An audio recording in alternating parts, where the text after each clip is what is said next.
Hello and welcome everyone to ElectionSpeakers.com, the place for unique critique of the important speakers of this 2012 presidential campaign.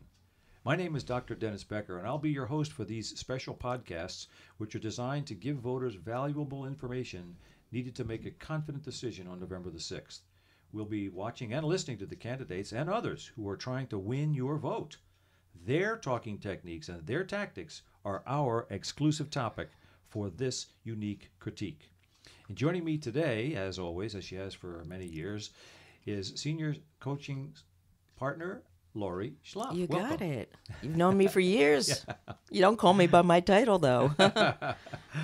And joining Laurie and I tonight is Monica Murphy, another senior coaching partner here at the Speech Improvement Company. Monica, welcome. Howdy. Glad to be here. Thank you. Now, before we get started, I want to explain to our folks that today, we're recording this tonight because we have just completed listening to and watching the very important senatorial debate between Scott Brown and Elizabeth Warren in Massachusetts. Now, the reason it's important is because obviously both sides need this particular person. The Democrats need Warren, the Republicans need Scott Brown to have a majority in the Senate.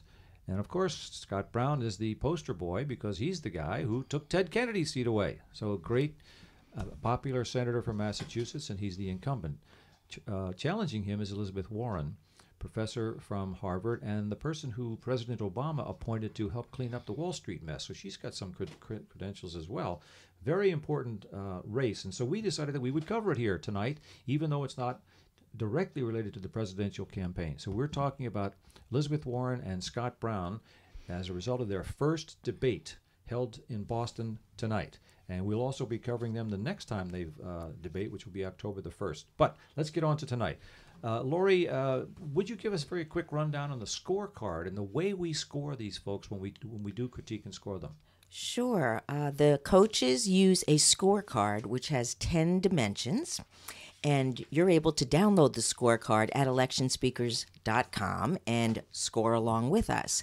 So there's 10 dimensions. I'm not going to go over all the dimensions, but again, we're not looking at politics so much as skills at the podium during the debate.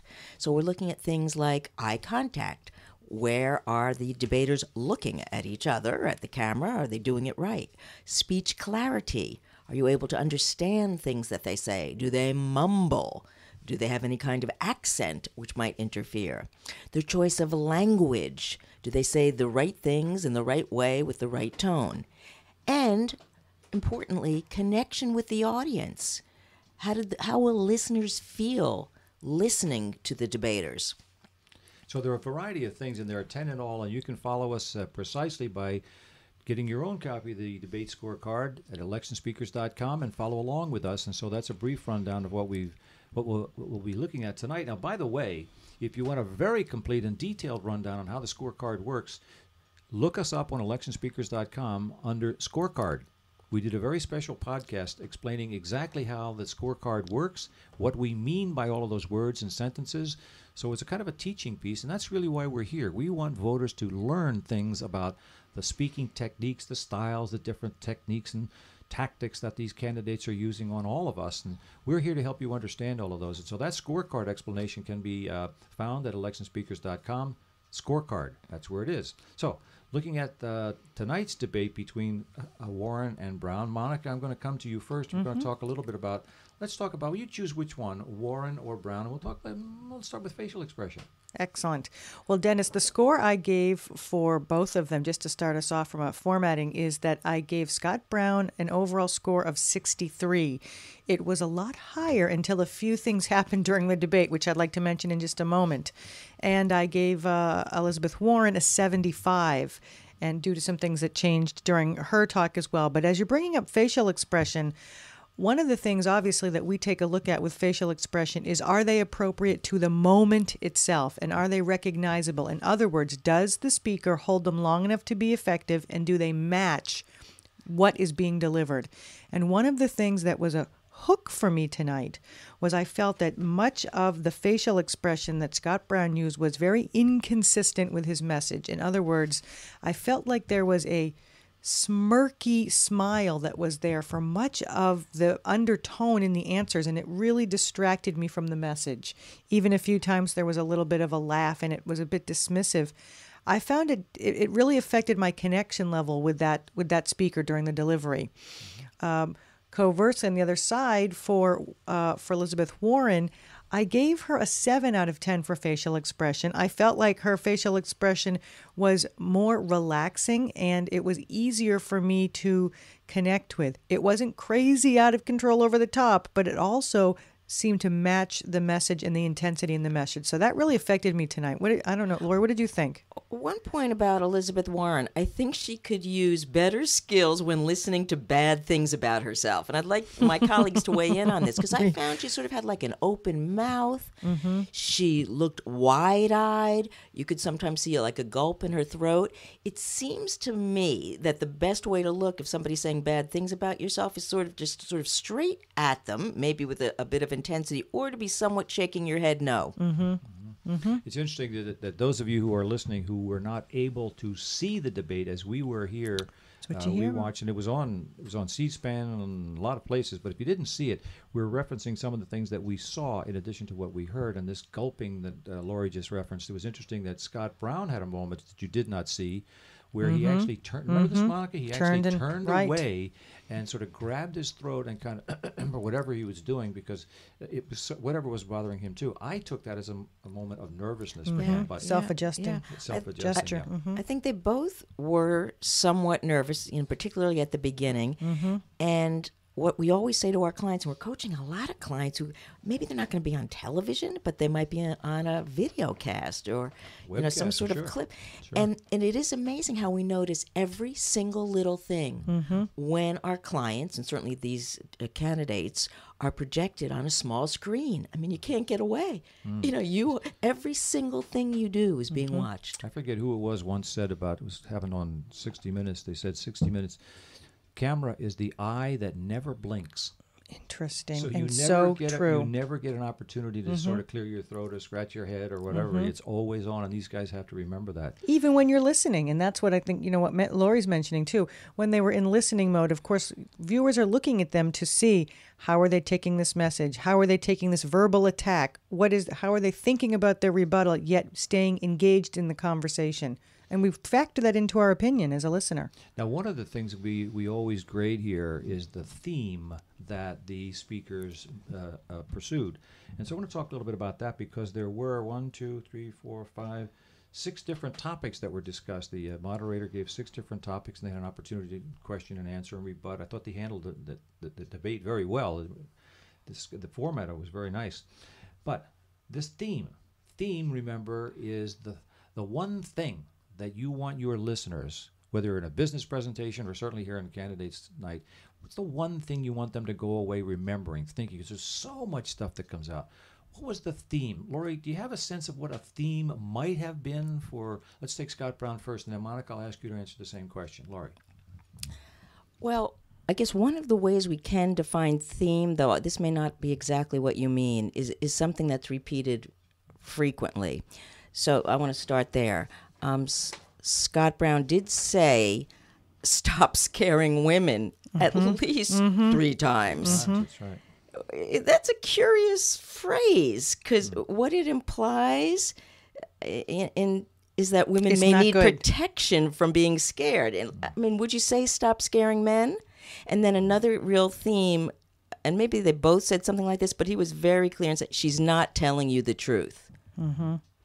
Yeah, isn't that a famous phrase for all politicians when they talk about their competitors? But yes, okay. Yeah, it made me think of what Rodney King, who was brutalized in Los Angeles and recently died. He said, "Can't we all just get along?" I mean, there was something about some of the conflict that I know made me, and I think Monica, you said before before we started taping, a bit edgy.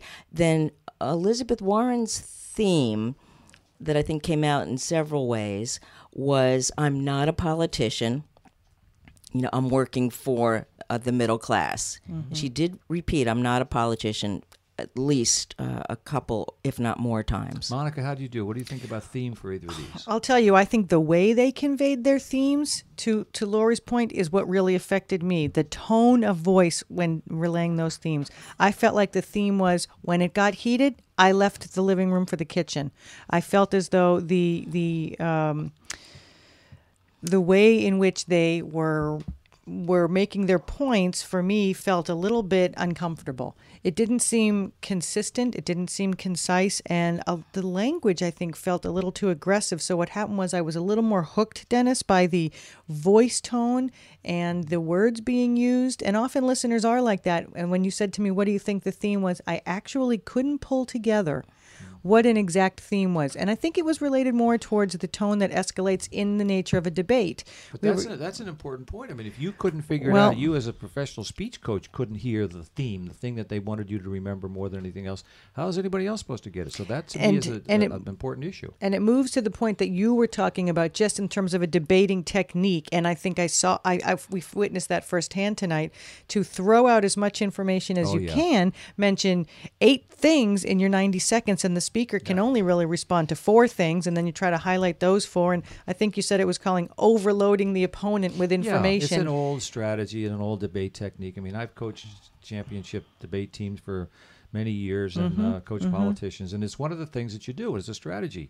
They each get, 30, 60, 90 seconds. It's distracting to try to find a theme when that much information's coming. But we'll move to rate and pace in a minute, but that's really where I think the theme fell short. And that's the point, that you throw out so many things in a short period of time that the competition, your competitor, whoever it is, cannot answer it all. So if you throw out 8 things and they answer 4, what do? You come back and say, aha, but you didn't answer these 4. What about that? It's a strategy. I'm wondering, though that might be an interesting and useful debate strategy. If a debate, let's say, in college is being scored, is it a useful strategy when your audience is the general public? And really, what's the goal here? You're trying to get the swing voter, the independent voter, to vote for you. So is being snide a way of doing that? For example, did Scott Brown win any votes when you walked out of the room, Monica? It was a little uncomfortable, and I felt a little squeamish when he was talking about Elizabeth Warren's looks, and that it's evident that she's, I don't know if he said it in these exact words, not a Cherokee. Right in the beginning, came out swinging. Uncomfortable for me. Oh my goodness! As though Native Americans are supposed to look like something special. I thought that really was a terrible way to begin the debate. So again, was that appropriately persuasive? Yeah. Well, for some people, something exactly that it does make you think about who are they appealing to, and why was Does this tone of being negative and accusing the other of not being truthful, is that something that works? If it gets the listener to think and believe it for at least a moment, then it's effective, even if it's true or not, because so much of it is based on perception. Yeah, I mean, she's wrong, he's right, he's lying, she's lying. I suppose that if you really nitpick the thing, they could both be accused of lying or getting some accuracy in whatever the tax bill or whatever it was they were talking about. Let's be specific for a couple of minutes. Let's talk about the specificity of what they were doing and saying. For example, if I look at Elizabeth Warren's theme, it would have to be that Scott Brown is running away from his voting record. So what did he vote? How did he vote? Whatever the discussion was around it, she said, but how did the actual vote come out? She actually started one of her very first comments was, he's a nice guy, but what about the issues? That was in the first 3 minutes or so. And consistent to that, she went, I hear what he's saying, but what did he actually vote? How did he actually vote? And so forth. So that turned out to be a theme. She had an interesting other technique. Do you remember how many times, I actually counted, how many times she said, well, let's be clear. She actually said it 6 times. Okay? The other thing was, here's how I see it, which she said 4 times. This is an attempt and a style to say, I'm clearer, easier to communicate with, and I will be clearer with you than the other guy, whatever it is, whoever uses that technique. Right. When I teach that to clients, I call that an attention getter. Because as soon as the listener hears, let me settle this, or let me make this clear, the listener tends to listen a little bit better to the next sentence. Yeah, that's exactly right. I was, like the two of you, I was really put off by the sort of snarky smirking that Scott Brown was doing. I thought it was demeaning to his opponent, any opponent. I mean, it's not just that it's Elizabeth Warren or that she's a woman or anything like that. I think when you do that to any of your opponents, you seem to demean them. You're really diminishing your own sense of credibility because you don't seem to take it seriously or show the respect that you should. I really had to grade him down for that. The one thing I will give him really good credit for is the way he used the camera. There were, let me give you two examples. At one point, he said, every time he said "your tax dollars," he looked right in the camera and pointed with his finger. Yep. All you union guys pointed right in the camera and looked right at it. That was an excellent technique. He used it very well, and so I got to give him credit for all of that. That's for sure. And the other thing he did was he said, "You're running against me, not Jim Inhofe." Remember that when that little issue came up, she said something about somebody else, and you're running against me. I didn't give him credit for that. That was exactly the right thing to say and not get taken down that rabbit hole. Well, all right. What other comments or specific things we want to say about either of these guys, Laurie, before we leave? This was a surprising observation. There was a way to me that they were very similar, and sometimes when two communicators are similar, we call that matching. Now, I don't think it was on purpose, but I felt that in a way it got a little bit boring because both They their matched each speed, other, yes. pace, and also the fact that they were very focused on facts and information, what we might call appeal to the intellect, or what Aristotle said is using logos, L-O-G-O-S, as a mode of persuasion. So in a way, their styles were, for two totally different people and people who are totally physically different from each other, somewhat similar in some very important ways. They got a little bit wonky at times, sort of inside baseball, when they were exchanging barbs about a particular bill or a particular piece of legislation, which, the average person doesn't know anything more than the title of the thing. So it got a little bit inside baseball there, but they got away from it, and they were both trying to be folksy and friendly and so forth. A little bit. On whole, do we declare a winner here? What do you think? Laurie, you want to declare a winner? Well, let's see. Did I say my scores? I don't think you did. Alrighty. Drum roll. Scott Brown earned a 64, which is fine out of 100. And Elizabeth Warren earned a 70. So my scores were somewhat similar to mine. Yours. Right. So it looks like that Elizabeth Warren, I think because maybe of attitude and voice tone, may have slightly won this debate as a deliverer during a debate. Again, folks, we're not talking about politics. Right. That's an important thing for you folks to remember out there as you're listening to us. We are not talking about the content of these debates or the issues. We are talking about the process with which those things are discussed and debated. So that's a very important distinction. We're trying to give you, the voters, a way to critique and to evaluate what you're hearing.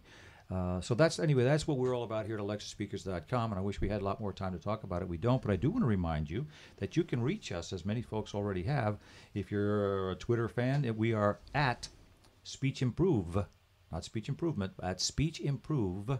That's our Twitter, and of course you can always follow us on Facebook and ElectionSpeakers.com. Now I want to make a note about our next program, which is going to be very different. We are going to take a very unique look at this campaign. We're going to bring in 3 members of the youth of the nation. 3 young people are going to come in. 3 youths. Youths. Youngins. Youngins. We're bringing in a 13-year-old, a 16 and a 19-year-old, and these folks are going to come in and talk with us about what's the impression in their age group and their bracket of this whole campaign thing. And we'll ask them questions about who's running and why, did they care, and what do their friends say. We're going to get a different perspective on this and see how the youths feel about all of this. And so that'll be the next program on ElectionSpeakers.com, which will be the 25th of September coming up, so it's not too long from now. And until that time, that's all we have time for right now. This edition of ElectionSpeakers.com is concluded, and we'll be back with more of these most unique critiques of this important election on the 25th. Until that time, we want to thank our senior coaching partners, Laurie Schloff, for being with us, and Monica Murphy for being with us. And until I talk to you again next time, this is Dr. Dennis Becker saying thanks for listening, and bye for now.